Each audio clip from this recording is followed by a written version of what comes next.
Finalmente o primeiro capítulo, ou capítulo 0 do Shumatsu de Países saiu. Oi, eu sou o Tsuki e bem-vindos a mais um vídeo. E mano, eu não sei vocês, mas eu tô tão empolgado pra isso que vocês não fazem ideia. Apesar de ser mais um mangá de torneio igual vários que a gente tem por aí, não igual, né, o conceito igual. Ele é o que apresenta a história mais diferente, não de trama em si, mas na parte que envolve todo o torneio em si. Eu não vou falar muito agora no começo sobre a minha opinião ou sobre a obra, porque eu não quero enrolar muito aqui pra vocês no começo do vídeo. E também eu quero que vocês vejam esse vídeo, tirem suas opiniões e depois vejam a minha no final do vídeo, claro. O capítulo em si tem quase 60 páginas, até porque como é o primeiro capítulo, ele ia obviamente ser um pouquinho maior do que o em aspas padrão. E agora sobre ele ser mensal ou semanal, Hekyo Sensen, que é o nome da obra, vai ser mensal, exatamente. Como ele é da mesma revista de Shumatsu, a Zenon, ele vai sair quase simultaneamente com o próprio Shumatsu, ou seja, duas pedradas no mês pra gente ver. Mas chega de enrolar aqui no começo, eu quero fazer a cobertura dessa obra aqui no canal igual eu faço com o Shumatsu. Então se você gostar de Hekyo Sensen ou gostar do próprio Shumatsu, curte o vídeo e se inscreve no canal pra acompanhar tudinho dos nossos mangás fodas de torneio e sempre saber tudo dessas obras. E agora que você é foda e já deu seu apoio, vamos partir pro vídeo. O capítulo começa com um garoto em um banco do lado de uma cama de hospital, fazendo uma espécie de reza pra uma outra pessoa que tá deitada na maca. A narração diz que mais uma vez o mundo vai ser tomado pela guerra, várias vezes dizendo que você não precisa ser um herói e não tem problema em ser um vilão. E no pensamento do garoto ele diz que ele quer apenas proteger o que é importante pra ele, ele quer apenas ser ele mesmo. E um grande quadro logo em seguida nos apresenta que no ano de 2206, nos Estados Unidos, na ilha de Manhattan, que é a antiga sede da ONU, está acontecendo uma conferência geral das nações sobreviventes. A humanidade destruiu o velho mundo que foi coberto em desespero em várias ocasiões e criou um novo mundo cheio de esperança. Mas o que aguarda esse novo mundo será realmente uma esperança ou um desespero? Hekyo Sensen, o dia do juízo final. A obra finalmente começa. Os organizadores da conferência começam perguntando se todos estão ali, os representantes de cada uma das nações existentes. E a primeira que se pronuncia é a 63ª líder Yvette Murray da França, atual 12ª maior potência mundial da Terra, uma mulher que parece ter um olhar muito cansado. Ela diz que espera que todos estejam bem. Em segundo se pronuncia o 90º líder B.D. Stonefeller dos Estados Unidos, atual 2ª maior potência mundial, um homem relativamente normal, mas com que parece ser algumas cicatrizes no rosto. Ele diz que fica feliz que Dainir ainda está vivo e lamentou muito quando sua antecessora, a presidente Olga, foi assassinada. Ele sugere em seguida um aperto de mão. Logo em seguida fala o 101º líder Dainir Volkov da Rússia, atual 7ª maior potência mundial, um homem com que parece ser uma grande cicatriz de queimado na parte superior do rosto. Ele diz que agradece, mas procura não tocar nas mãos de outras pessoas, afinal não dá pra saber por onde elas passaram. E em seguida quem se pronuncia é o 77º líder José Oliveira do Brasil, exatamente. E falar os números dos líderes é um cu. E o Brasil sendo a atual 8ª maior potência mundial, um personagem com um design muito da hora e muito estiloso. Ele fala que a formação é a mesma desde a Assembleia Geral de 5 anos atrás, provavelmente a formação dos líderes. Quem responde ele é a 23ª líder Liliana Aglietta da Itália, atual 12ª maior potência mundial. Ela concorda e fala que talvez essa seja a primeira vez que todos eles estiveram juntos sem que ninguém fosse assassinado. E logo em seguida quem se pronuncia é a 31ª líder Long Ying Ying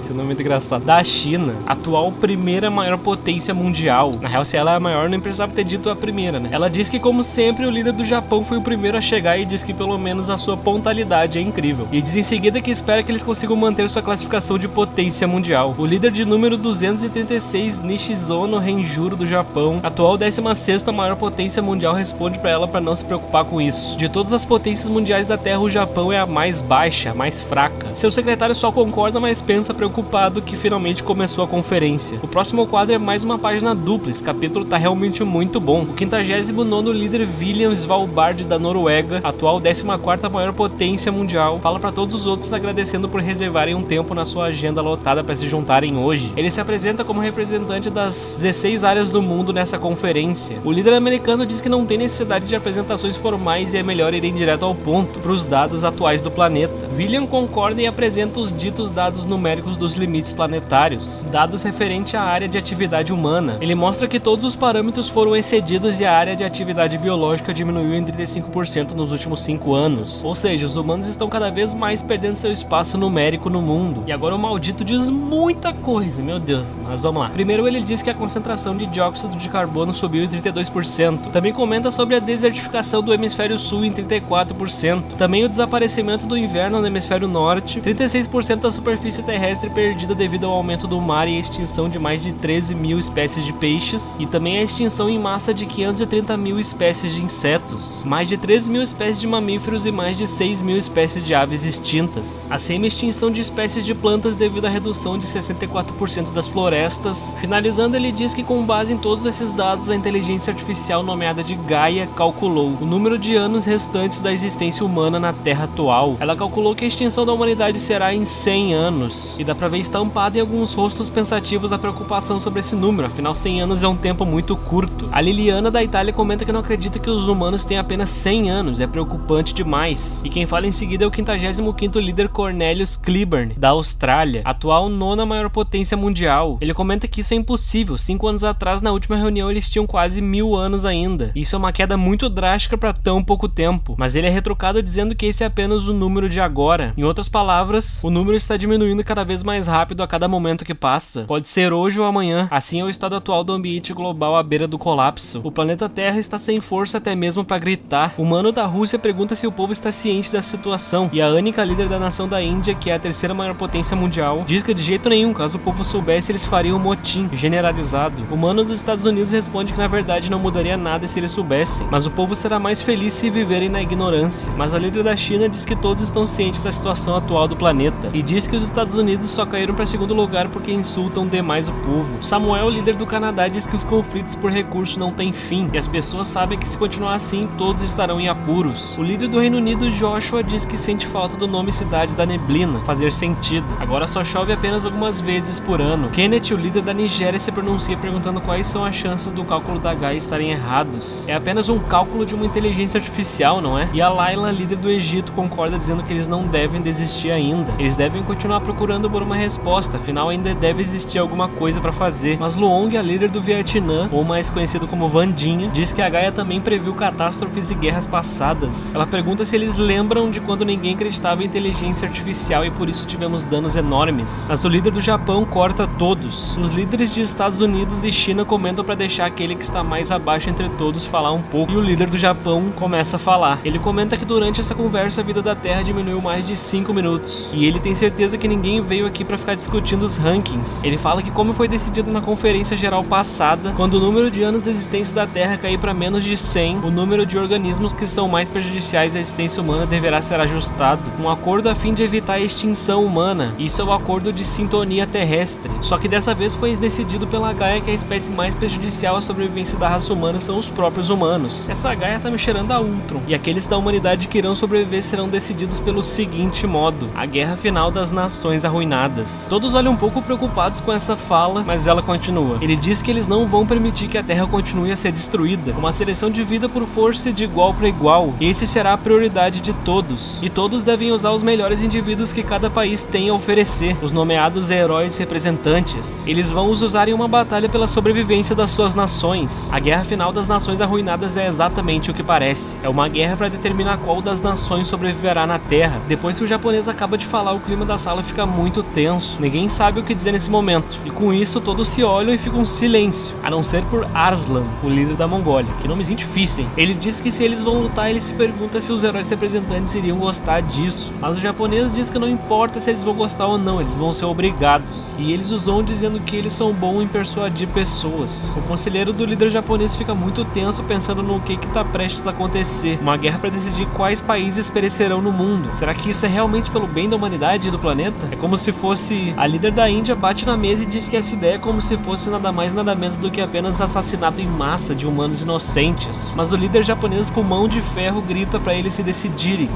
se eles querem apenas morrer agora ou lutar para sobreviver e depois morrer. Mas um deles diz que isso é algo bem cruel de se dizer. E a líder do Vietnã diz que infelizmente essa é a verdade nua e crua. O japonês diz que tudo isso é pelo futuro da humanidade. Ele está apenas sugerindo reduzir o número de humanos vivos no planeta atualmente. Ele continua e diz que sobre o dióxido de carbono eles precisam diminuir a quantidade o quanto antes. E outro deles comenta que já que ninguém vai adicionar mais nada nessa pauta da conversa, estaria decidida a situação então, certo? E por enquanto a líder da Índia é claramente a mais sã da situação, mas enfim. Agora todos devem pegar os chips e por favor entregarem a Gaia. As senhas para as máscaras de oxigênio de toda a humanidade, todos colocam esses chips que parecem canetinhas nessa mesa estranha. Gaia diz que a autorização está concluída. Eles têm a partir de agora 1 ano para se prepararem para a batalha. E o japonês diz que precisa que todos os representantes informem o mais rápido possível os detalhes da batalha para seus heróis escolhidos. E dito isso, aqui e agora é declarado o início início da Guerra Final das Nações Arruinadas, quase que o início do Ragnarok na Terra. Acontece agora na história um grande time skip, um salto de 1 ano para depois dos acontecimentos da reunião, mais precisamente agora na Antártica. Alguém diz que nunca pensou que o buraco na Antártica seria realmente o lugar escolhido para isso. Aparentemente esse lugar será usado como arena, um buraco gigante na Antártica no meio do gelo. Dois começam a conversar e um deles pergunta quem são as pessoas nos monitores que estão rodeando a arena, e o outro responde que eles são os espectadores, de grandes diretores executivos da realeza e até chefes de cartéis. Todos eles migraram para áreas com maiores chances de vitória e querem assistir a guerra de uma distância segura, ou seja, um monte de gente importante ao redor do mundo tá rodeando a arena em telinhas, pra ver de perto toda a porradaria, né? Vai dizer que você não pagaria pra isso também. E uma contagem pro horário da batalha se inicia. 11 horas, 59 minutos e 26 segundos. 41 segundos, 47 segundos, 59 segundos. Agora está finalmente na hora de começar a batalha. Uma grande luz de uma espécie de holograma vai se formando daquele grande maquinário com o nome de Gaia, e se formando diante de todos enquanto eles assistem, surgem pernas e um corpo começa a se formar, e primeiro ela começa a dizer que é um prazer conhecê-los. A maior inteligência artificial do planeta, Gaia. Esse é o seu nome, e a partir de agora ela está aos serviços fisicamente. E obviamente os caras tinham que inventar de meter uma mina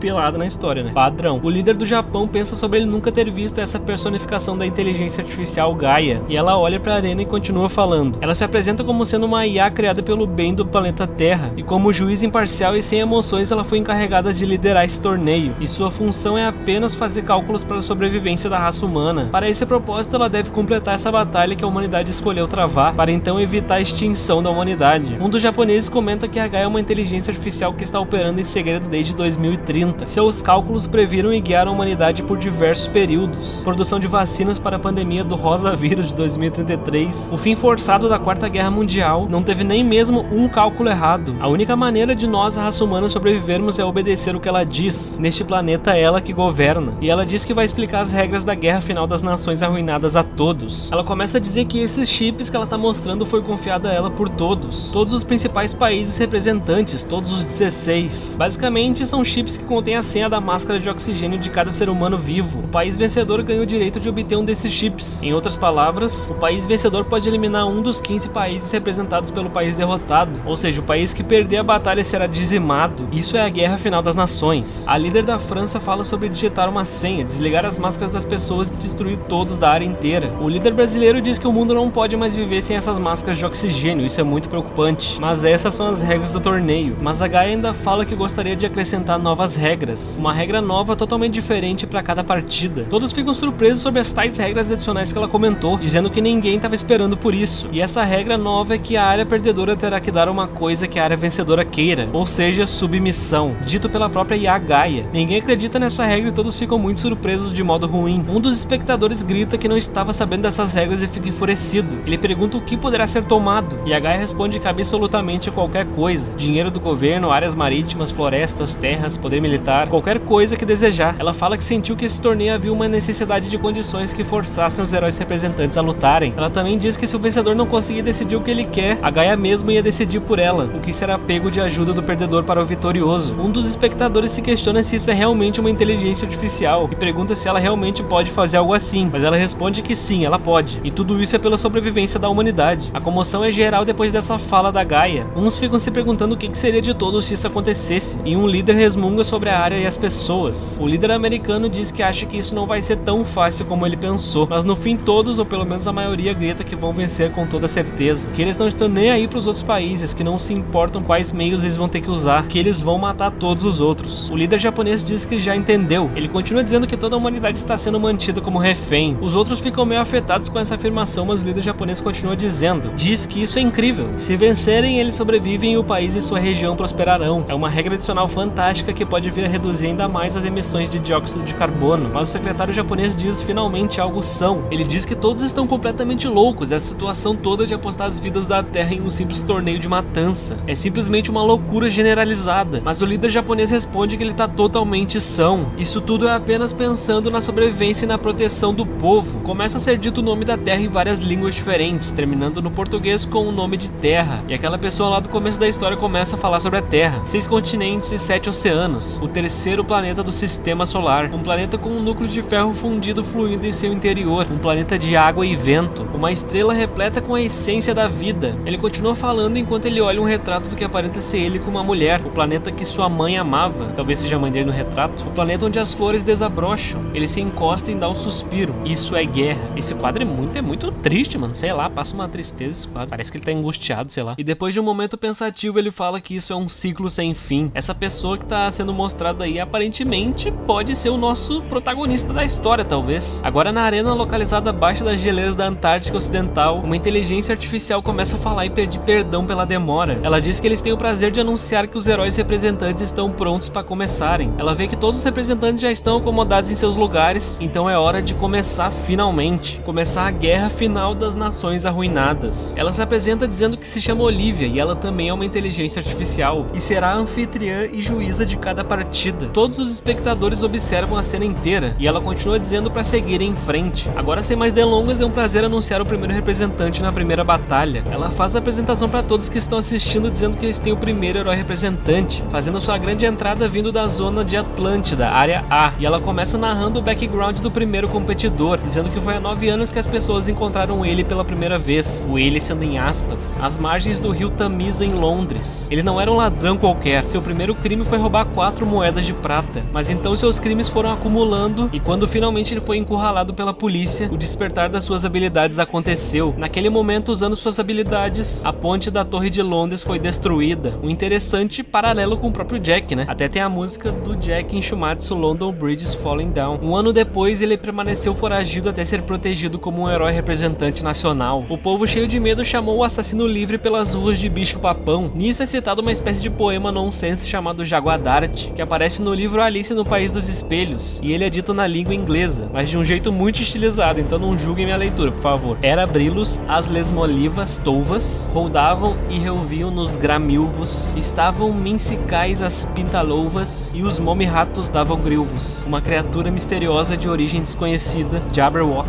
o mesmo nome do poema citado, só que não traduzido, uma criatura horrenda. E sim, eu fiquei umas 5, 6 vezes falando dessa merda desse poema. A IA comenta um dado sobre a taxa de ressonância das células de Teseu em aspas, com resultado de 89%, da Inglaterra Geração da Névoa, o herói representante do Reino Unido, Albie Hiddleston, com um design bem da hora, até me lembrando um pouco os personagens de Promised Neverland, pelo menos o traço do rosto e tudo mais. Sua habilidade aparentemente se chama Geração de Névoa e é dado pelas tais células de Teseu, e a princípio elas têm níveis de ressonâncias, que no caso do Albie está em 89%. Talvez isso se aplique no quão forte é sua habilidade. Todos ficam chocados quando ele entra, mas não por ele ser um ladrão ou sei lá, e sim por ele ser apenas uma criança, ou pelo menos parece uma. Eles tiram sarro dizendo que ele tá puro osso para ser um representante e questionam se ele sequer sabe lutar, e perguntam se o primeiro-ministro deixou a nossa área inteira nas mãos dele, preocupados. Ainda dizem que ele não é um super-herói e sim um simples marginal, e ele só responde a todos dizendo que tá barulhento demais. Mas a seguir o seu oponente é apresentado pela IA também. Ele o chama dizendo que a seguir, entrando na arena, seu oponente do lado leste asiático da área C, o herói representante japonês Nishizono Hazuichi. Sim, o oponente do Reino Unido vai ser o Japão, o mesmo que trouxe esse torneio pra mesa. Inclusive já comenta aí pra quem vocês estão torcendo. O cara que eu achei que ia ser o prota porque tava dando muito a entender, aparentemente talvez não seja. Seu poder é dito geração de plantas, e sua taxa de ressonância com as células de Teseu é de 50%,